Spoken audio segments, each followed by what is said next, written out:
This is the most dangerous 21 miles of water on Earth.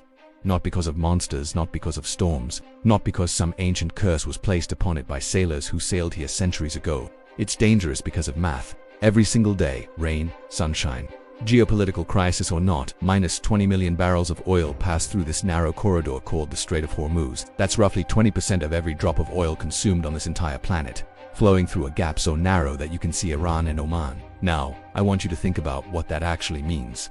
You wake up tomorrow morning, you check your phone, and the headline reads, Iran closes the Strait of Hormuz. By the time you've finished your coffee, gas stations are putting up new signs. Not for dollars, not $5, not even $7, $10 a gallon, maybe more. By next week, your grocery bill has gone up 30% because every item in that store was transported by a truck that runs on diesel. The airline you were planning to fly has just announced a $400 fuel surcharge.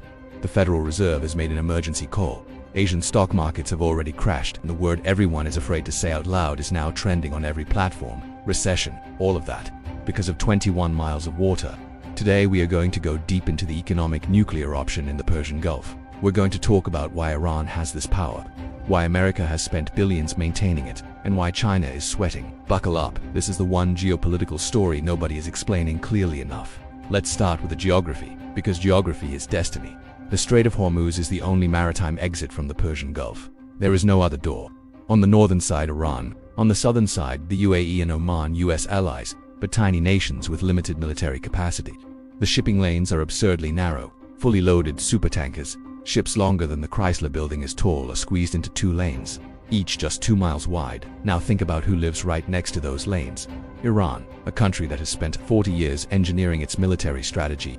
The nations that depend on this strait aren't just Middle Eastern kingdoms. Let's run the list, because the names tell you everything. Saudi Arabia, the world's largest oil exporter. Virtually all of its exports go through Hormuz. No strait, no Saudi oil revenue. Qatar supplies roughly 10% of the world's liquefied natural gas. Europe has been leaning on Qatari LNG close Hormuz, and it gets worse. Japan and South Korea. Japan imports nearly 90% of its oil through the strait. These allies face energy rationing and social instability. And then there's the big one, China. China is the world's largest oil importer. Hundreds of millions of barrels flow through the strait. Let's talk about the math. Today, oil is trading between $70 and $90 a barrel. That's the baseline where everything is fine. Goldman Sachs suggests that a full closure could push oil prices to $150 a barrel. Some modeling puts it past $200. At $200, gasoline in the US doesn't go to $6. We are looking at $8 to $10 per gallon. That's a cascading event. Diesel powers everything. Trucks, trains, ships. When diesel goes through the roof, food inflation goes hyperbolic. It's a genuine crisis. The Federal Reserve is suddenly faced with an impossible choice: raise interest rates and trigger a recession, or watch purchasing power evaporate. This is a supply shock. The last time we had one this severe was the 1973 Arab oil embargo. This scenario is potentially worse. The Strait of Hormuz remains the world's most critical choke point, 21 miles that can change the history of the world overnight. Here's where the military strategy gets genuinely fascinating and terrifying. Iran knows, with absolute certainty, that it cannot win a conventional naval war against the United States Fifth Fleet. This is not even a debate. The US Navy is the most powerful maritime force in human history. If Iran tried to fight ship to ship, fleet to fleet, in an open water engagement, they would lose badly quickly. So Iran has spent 4 decades preparing to not fight that war. Instead, they have built an A2AD system, anti-access area denial. The goal is to make operating in the Persian Gulf so costly and dangerous that commercial ships won't enter voluntarily regardless of what the Navy does. Here's the toolkit they've assembled. Sea mines. Iran has one of the largest sea mine stockpiles in the world, estimates range into the thousands. Modern mines are smart. They can sit dormant and activate based on a tanker's specific propeller sound. Even one sinking creates an insurance crisis. Lloyd's of London and every major insurer would jack up premiums to levels that make commercial shipping economically impossible. Next, fast attack craft. Iran's Revolutionary Guard Navy operates hundreds of small, fast boats. Their strategy is called swarm tactics. Sending hundreds of these craft at a single target simultaneously overwhelms defensive systems. They are hard to track and launched from hidden coastal installations. Then there are short two-ship missiles. Iran has deployed ballistic missiles specifically designed to hit moving ships, reducing their vulnerability to counterattack.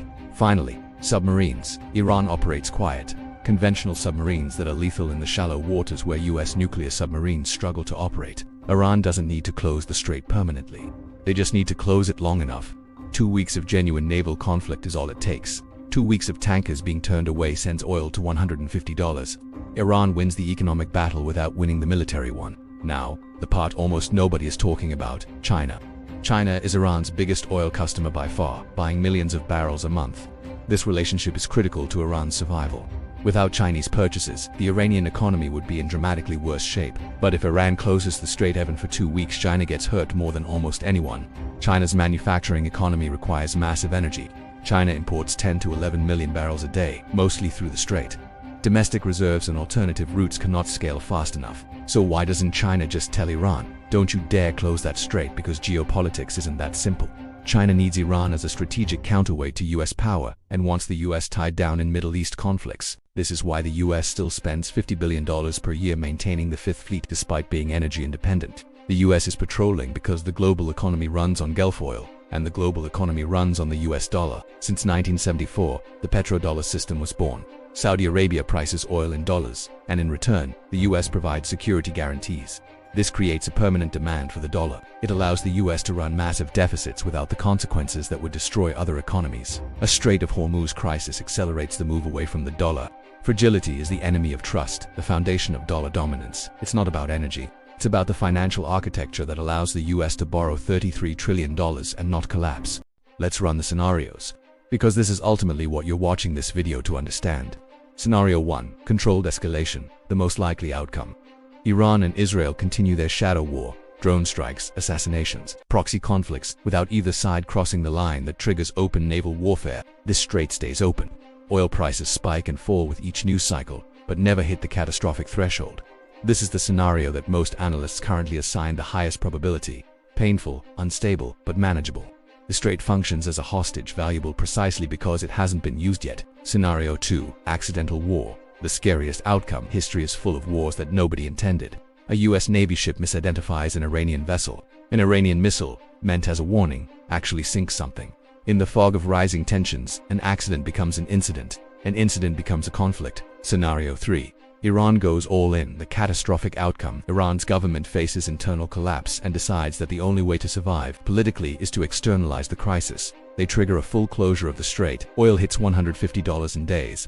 200 within weeks. The US enters direct military conflict, and suddenly we are in a war that nobody has a clean exit from. This scenario is low probability but not zero, and the consequences are so severe it deserves serious attention. Scenario 4. The alternative route gamble. Saudi Arabia has built a pipeline capable of moving 5 million barrels per day, but these pipelines are not a solution. They're a pressure valve, useful in a crisis, but nowhere near sufficient. Let's bring this all the way home. Literally. If you're in Ohio, Texas, or Florida, and thinking this is a Middle East problem, not mine, I understand. But it's wrong. The American economy is not isolated. Yes, shale production made us a net exporter, but the price of energy is set globally. When oil hits $150 a barrel, your gas costs $8 even if the oil came from Texas. Your mortgage payment gets harder as the Fed raises rates. Your job security decreases as businesses start cutting. The Strait of Hormuz isn't abstract geopolitics. It's the reason your financial life could look dramatically different 18 months from now. Here is the uncomfortable truth. The world built a global economy on a single, narrow, 21-mile choke point. Even if we accelerated renewable energy, oil will still be the dominant energy source for transportation for at least another decade. The US maintained its presence because it was the load-bearing pillar of global finance. Remove that pillar, and the roof comes down. And Iran holds a key that, if turned, doesn't just unlock a door. It blows up the entire building. What you can do is understand it clearly. An informed public is personal financial self-defense. If this video helped you see the world more clearly, hit that like button. Subscribe for more deep dives into these economic forces. Do you think the US should maintain its presence? Or is it time to let someone else carry that burden? I'll see you in the next one.